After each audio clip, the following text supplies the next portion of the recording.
आपने सही थंबनेल देखा है कि मैंने 35 के बाद दूसरी पारी शुरू की। पहली पारी में घर, परिवार, ज़िम्मेदारियाँ, बच्चे और बहुत सारी चीज़ें रह गई। उसमें मैं कुछ नहीं कर पाई अपने लिए। उसमें मैं अपने लिए फ्लॉप थी। बाकी सारी ज़िम्मेदारियाँ मैंने बखूबी निभाई। उसके बाद जब मैं थोड़ी फ्री हुई तो लगा कि चलो जो पहले सोचा था उसको अब कर लेते हैं, एक बार कोशिश करके देखते हैं। ये मेरा हर जगह फंडा होता है, मैं पीछे नहीं हटना चाहती। मैं सोचती एक बार करके देखते देखते क्या होता है, कम से कम पछताना तो नहीं रहेगा। वही चीज़ यहाँ भी हुई। 2014 में शादी हुई। शादी के बाद घर परिवार में पढ़ना, जिम्मेदारियों में पढ़ना, आप सबको पता होगा। वो मेरे साथ भी था, मैं कहीं अलग से नहीं हूँ। उसके बाद ससुराल में और बहुत सारी जिम्मेदारियाँ थी जिनको निभाना था। वो अनिवार्य था, उसको टाला नहीं जा सकता था, क्योंकि किसी की लाइफ मेरी वजह से बर्बाद हो ये मुझे कभी नहीं अच्छा लगता। तो घर में ननद की शादी करनी थी, वो ज़्यादा ज़रूरी था। उनकी भी उम्र हो गई थी, उनको टाला नहीं जा सकता था, क्योंकि ये तैयारी जो होती है ना, ये बहुत टाइम ले लेती है और हर बार लगता है हो जाएगा, इस बार लगता है हो जाएगा। इसलिए पहले जो ज़रूरी काम हो उसको निपटा लेते हैं, फिर देखते हैं अपने लिए। ईश्वर जो लिखे होंगे वो तो मिलेगा ही, पर हम अपने स्वार्थ के चलते किसी और की लाइफ नहीं ख़राब कर सकते। इसलिए पहले मैंने उन कामों को प्राथमिकता दी। अब वो ज़रूरी था। लोग मुझे कहेंगे, कुछ भी कह लें कि नहीं आपको ये करना है, लेकिन मुझे लगा कि नहीं, पहले इसको ज़रूरी है निपटाना। और 2 काम एक साथ नहीं हो सकता था कि मैं उधर भी मन लगा लूँ, इधर भी मन लगा लूँ, क्योंकि शादी ब्याह करना आज के टाइम में बहुत बड़ा रिस्क का काम होता है। ज़रा सी गलती हुई नहीं कि सामने वाले की लाइफ बर्बाद हो जाती है। इसलिए ये बहुत केयरफुली करना था, नहीं तो जो करेगा ना पाप उसी के सर पे आता है। अगर किसी की लाइफ ख़राब हो जाती है तो बहुत ध्यान से सब कुछ करना पड़ता है और बहुत बारीकी से सब कुछ पता करना, सब कुछ देखना, सब कुछ जानना, छानबीन, इसमें टाइम लगता है, पूरा मन लगाना पड़ता है। अगर किसी काम को बहुत बेहतर करना है ना तो उसको पूरे मन से करना पड़ता है। बेमन से किया हुआ काम ना बेहतर रिजल्ट नहीं देता है। इसलिए पहले मैंने इस काम को प्राथमिकता दी, पहले मैंने परिवार को प्राथमिकता दी कि पहले ये काम हो जाने दो। उसमें लगभग मेरे 2.5 साल लग गए, सब कुछ करते कराते, शादी अंत तक शादी होते होते 2.5 साल लग गए। तो 2.5 साल निकल गया, 2014 से 2017-18 तक आ गए हम। अब लगा कि चलो जिम्मेदारी पूरी हो गई है, अब बहुत वैसा कुछ काम नहीं बचा, फिर से शुरू करते हैं जो करना चाहते हैं। किस्मत को कुछ और मंजूर था। मैंने पहले भी वीडियो में बताया, फिर बता रही हूँ। मुझे पैंक्रियाटिक अटैक आया, एक अटैक आया। किसी को पता ही नहीं था ना कि ये बीमारी क्या होती है। तो आज मैं इस वीडियो के माध्यम से ये भी बता देती हूँ कि ये क्या होती है। किसी को भी अगर पित्त की थैली में पथरी है, तुरंत ऑपरेशन करा दीजिए उसका, नहीं तो वो जानलेवा हो जाती है। उसको पेट में रखने का कोई मतलब नहीं है। आप डॉक्टर के पास जाइए, जैसा डॉक्टर सलाह देता है वैसा करिए, अपने मन की कोई डॉक्टरी मत करिएगा, नहीं तो वो बहुत ख़राब कंडीशन में पहुंचा देता है। हम लोग नहीं समझ पाए। मुझे भी पित्त की थैली में पथरी थी तो लगता था यार पथरी ही तो है, निकलवा देंगे। दर्द होता था, पेन किलर लगवा लेते थे, फिर खुश हो जाते थे चलो, और 4-5 महीने की फुर्सत भी हो जाती थी। पर उस वक्त किस्मत में कुछ और मंजूर था। मुझसे भी थोड़ी गलती हुई कि घर में थोड़ा सा फंक्शन का माहौल था, मैंने कुछ तला भुना खा लिया और अगले दिन ही मुझे अटैक आ गया, और बहुत मेजर अटैक आया हुआ था। सीधे लखनऊ ले जाना पड़ा गोरखपुर से। वहाँ मैं 10 दिन आईसीयू में भर्ती रही। मैं 70 किलो से 55 किलो की हो चुकी थी, क्योंकि 10 दिन सिर्फ मुझे फ्लूट पे रखा गया था। मुंह से कोई भी आहार नहीं, ना पानी, ना खाना, कुछ नहीं दिया गया था। ज़िंदगी का टर्निंग पॉइंट था, ज़िंदगी टर्न कर गई। अभी कुछ दिन और बीता था, नवंबर में फिर अटैक आ गया। अभी कुछ समझते संभलते, और उस अटैक के बीच नवंबर में दूसरा अटैक आया। उसी समय मेरा यूपी टेट 2019 का एग्ज़ाम था। अब मन में था कि नहीं, भरे हैं फॉर्म तो देंगे। आप यकीन नहीं करेंगे, 11 नवंबर को मैं डिस्चार्ज होकर आई हॉस्पिटल से, और 18 को एग्ज़ाम था। अभी मुझे फ्लूट घर पे चढ़ रहे थे, लेकिन मैंने हस्बैंड से जिद की कि मुझे किसी भी तरह एग्ज़ाम सेंटर आप ले चलिए, मुझे एग्ज़ाम देना है। घर वाले मना कर रहे थे लेकिन मैंने रो धो के मना लिया उनको। फिर वो लोग, मैं बीमार थी तो मेरी किसी भी बात को इनकार नहीं करते थे। मुझे कैब से एग्ज़ाम सेंटर ले गए। मेरे पास इतनी क्षमता नहीं थी कि मैं चलकर अपने डेस्क तक पहुंचूं, लेकिन मैं गई क्योंकि क्षमता नहीं थी, पर अंदर हिम्मत और जज्बा था कि मैं बैठूंगी, ये परीक्षा मुझसे छूटना नहीं चाहिए। और आप यकीन नहीं करेंगे कि मैं उसमें 96 नंबर पाके मैंने पास कर लिया। उसी समय यूपी में बड़ी वैकेंसी आई थी और ये हुआ कि चलो अब सुपर टेट की तैयारी करते हैं, लेकिन तबीयत साथ नहीं दे पाई, उतना मैं नहीं पढ़ पाई, उसमें मेरे नंबर कम आए, नहीं अच्छे से हुआ, क्योंकि बीच बीच में तरह तरह से तबीयत बिगड़ जाती थी। फिर मुझे भाग भाग के हॉस्पिटल जाना पड़ता था। वो तो पूर्व ज्ञान पे हो गया, इसमें ज्ञान की थोड़ी ज़्यादा आवश्यकता थी। जो रिवीजन मैंने नहीं किया था, मेरा नहीं हुआ, शायद भाग्य को कहीं और ले जाना था। उसके बाद सब सर्जरी वर्जरी होते होते मार्च आया तो जाके धीरे धीरे तबीयत में सुधार होने लगा। फिर ये हुआ कि चलो टीजीटी आया है, इसी को पढ़ते हैं। फिर उसको मैंने पढ़ा। उसी समय मैंने नेट की भी प्रिपरेशन शुरू कर दी। कोरोना आया, पूरा दिन सब लोग घर में रहते थे, तो मैंने उस टाइम का भरपूर उपयोग किया, खूब पढ़ाई की, सब चीज़ों पे मैंने फोकस किया। दिन भर बैठे बैठे बस मैं किताबों को पढ़ती रहती थी।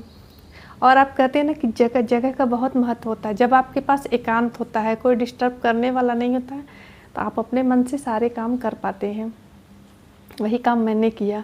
मैंने फुल टाइम पढ़ने पर दिया। मैं दिन भर बस ये किताब वो किताब, और पूरे ध्यान से पढ़ती थी, क्योंकि मुझे लगा था कि मैंने पीछे बहुत छोड़ दिया है, अब इन्हीं समय का उपयोग मुझे करना है, और वो मैंने किया।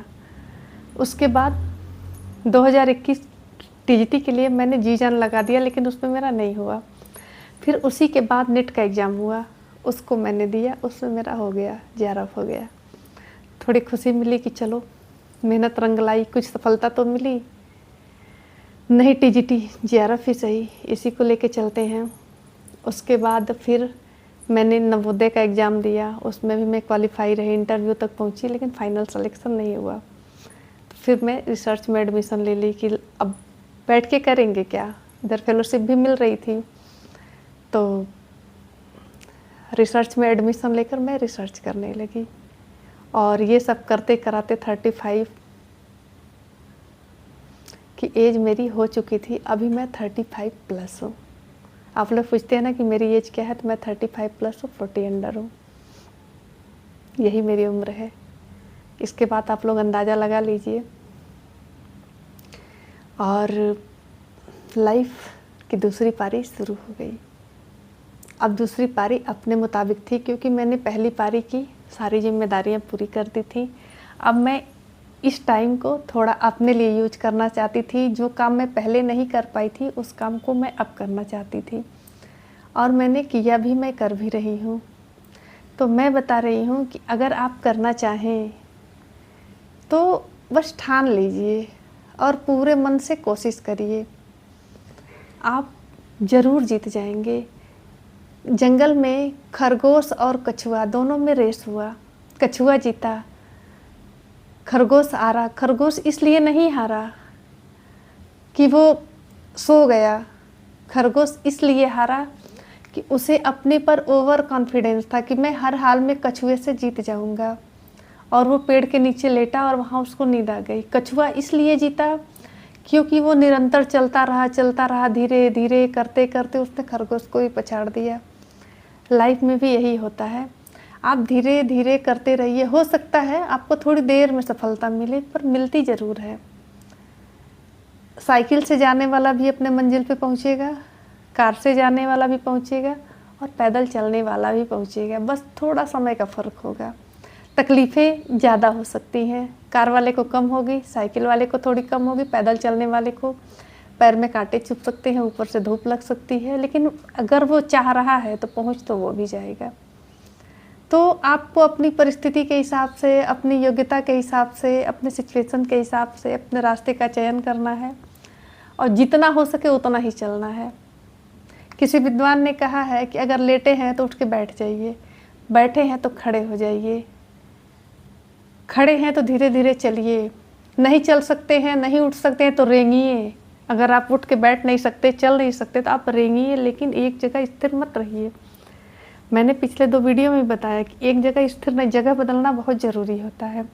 अगर आप बिस्तर पे एक जगह लेटे हुए हैं ना, तो अगर 10 दिन एक ही जगह, एक ही मुद्रा में लेटे रहिए, तो आपके पीठ में कट पड़ जाएगा, क्योंकि वहाँ हवा जाएगी नहीं और धीरे-धीरे पीठ में घाव हो जाएगा। इसलिए हमेशा बदलाव ज़रूरी होता है सभी चीज़ों में, ज़िंदगी में, स्वभाव में, हर चीज़ में, सोच बदलना बहुत ज़रूरी होता है। अगर हम पुरानी सोच के साथ आज जिएंगे तो जीना कठिन हो जाएगा, इसलिए समय के साथ सोच भी परिवर्तित करते रहना चाहिए। बदलाव करने से ना चीज़ें नई हो जाती हैं, सब कुछ साफ हो जाता है और सब कुछ अच्छा हो जाता है। और अगर हम पुरानी चीज़ों को जकड़ के लेके चलेंगे तो कठिन हो जाता है। इसलिए टाइम से बुरी चीज़ों को निकालते रहिए, अच्छी चीज़ों को ग्रहण करते रहिए, ज़िंदगी में आगे बढ़ते रहिए। उम्र कुछ नहीं है आपके हौसले के आगे। आप जब करना चाहें तब कर सकती हैं, कोई आपको रोक नहीं पाएगा। वो काम मैंने भी किया, बहुत सुना, लेकिन फ़र्क नहीं पड़ा कि चलो आखिरी रिजल्ट ही सबको बताएगा। कुछ लोग कहते थे अरे क्या करेंगी, आपके तकदीर में ही नहीं है, आपका नसीब ही ख़राब है, इतना मेहनत कर रही हैं, आपका कुछ हो नहीं रहा है। तीर की तरह लगता था, सुनते थे हम पे, चलो सुनाने वाला ऊपर बैठा है, जब तक सुनाएगा तब तक तो सुनना ही पड़ेगा। जब वो बंद करेगा तो अपने आप बंद हो जाएगा। सब कुछ भगवान पे छोड़ के अपना काम अच्छे से करना है, क्योंकि कहने वाले तो कहते रहेंगे, नहीं कुछ कर पाएंगे तो भी कहेंगे, कर लेंगे तो भी कहेंगे। बस शब्दों का, टोन का फ़र्क होगा। पहले थोड़े से मज़ा लेने की बेचारगी की स्थिति में कहेंगे, जब हो जाएगा तो जलन और अपना क्रोध निकालेंगे, अपनी खुन्नस निकालेंगे। तो किसी की परवाह नहीं करनी है। आपकी लाइफ जब आप शुरू करना चाहें तब आप शुरू कर सकते हैं, उसमें कुछ भी बहुत ज़्यादा सोचने की ज़रूरत। अगर आपके रास्ते सही है, सब कुछ सही है, तो आप चलिए, चल दीजिए। ये मत सोचिए कि अब लोग क्या कहेंगे कि तुम बुढ़िया हो गई तो पढ़ रही हो। ज़रूरतें हमेशा होती हैं और पढ़ने और सीखने की कोई उम्र नहीं होती है। बहुत सारे गवर्नमेंट में ऐसे एग्ज़ाम है जिसकी कोई आयु सीमा नहीं है, आप 60 साल तक उस एग्ज़ाम को दे सकते हैं। तो कैसे कोई कह सकता है कि बुढ़िया हो गई तो पढ़ रही हो, या बहुत एज हो गई है तो पढ़ना। आपकी जब तक क्षमता है, जब तक आप पढ़ना चाहे, जब तक आप मन करे तब तक आप पढ़िए। नहीं मन करे, जो करना है वो करिए, पर करिए, कुछ न कुछ करिए।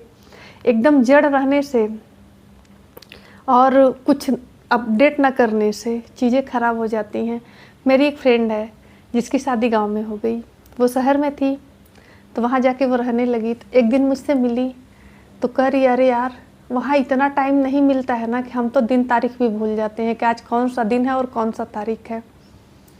तो जगह का बहुत महत्व होता है आपके जीवन में, आपकी पर्सनालिटी में। जगह बदलना ज़रूरी होता है और ये मानसिक स्वास्थ्य के लिए तो बहुत ज़रूरी होता है। अगर आप नहीं बदल सकते हैं, आपका घर मकान है, तो साल में एक बार कहीं घूमने ही चले जाइए, कहीं भी चले जाइए। उससे देखिए आप कितना बदलाव महसूस करेंगे, कितना फ्रेश महसूस करेंगे। तो मैंने तो अपनी लाइफ को इसी तरह बदला, दूसरी पारी शुरू की, जिसमें आप लोग भी सहयोगी हैं। मेरे भाई, मेरे दोस्त, मेरी सहेलियां, मेरी बहनें, सब लोग मेरे साथ हैं। मेरे से बड़े लोग जो उम्र में मुझसे बड़े हैं, सबका साथ है। सबके साथ मैं यहाँ पर खड़ी हूँ, सबसे अपनी बातें रखती हूँ, सबकी बातें मैं सुनती हूँ। तो मैं आज इस वीडियो के माध्यम से यही बताना चाहती हूँ कि हौसले के आगे उम्र का कोई मतलब नहीं है, आपकी परिस्थितियों का भी कोई मतलब नहीं, आने वाली कोई कठिनाइयों का कोई मतलब नहीं है। अगर आप चाहें तो सब कुछ हराकर, सबको हराकर आप आगे बढ़ सकते हैं। कोई बीमारी, कोई आर्थिक स्थिति, कुछ भी कठिनाई आपको रोक नहीं सकती है। जब आप ठान लेते हैं तो आप कर लेते हैं, आपसे हो जाता है। और अगर नहीं हो पा रहा है, एक बार खुद से पूछिए कि कहीं मेरे संकल्प में कमी तो नहीं है, कहीं मेरे करने के तरीके में तो कमी नहीं है। मैं ही तो कहीं कमी नहीं छोड़ देती, बहाने की आड़ ले लेती हूँ। और अगर करना है तो रास्ता निकालना पड़ता है और रास्ते निकल भी जाते हैं। ऐसी कोई समस्या नहीं जिसका समाधान ना हो। सोच सकारात्मक रखिए, सकारात्मक सोच रखेंगे ना तो समस्या में समाधान निकलेगा, और नकारात्मक सोच रखेंगे तो समाधान में समस्या निकलेगी। तो ये आपके ऊपर डिपेंड करता है। वैसे मैं कहूँगी सोच सकारात्मक रखिए, ऊर्जावान रहेंगे, स्वस्थ रहेंगे, खुश रहेंगे।